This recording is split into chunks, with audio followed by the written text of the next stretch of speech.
So nandito tayo ngayon sa Silang Cavite, sa Pineapple Plantation.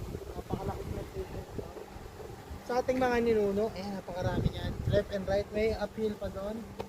Ayan. Nakikita nyo talaga yung mga bunga ng pineapple. Kitang kita mo yung bunga na yan, yan o. Pineapple yan. Pineapple.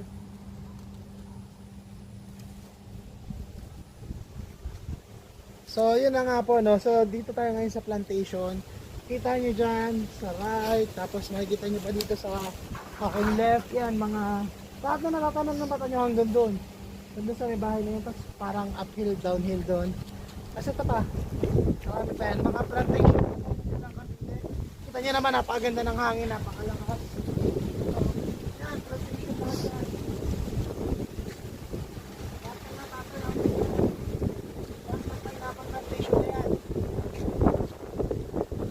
Lahat yan. Ito nga pala ang Casa de Alonso. Lahat ng natanaw ninyong plantation at itong Casa de Alonso. Hindi sa akin yan. So nakikita naman lang tayo. Karasan ng hangin, napaganda ng Casa de Alonso. Pakita naman natin na napakagandang vlogger ay picture nagbibideo sa atin. Ito. Yan o. Pakita mo plantation. Wow! Donya ka dyan sa plantation area na yan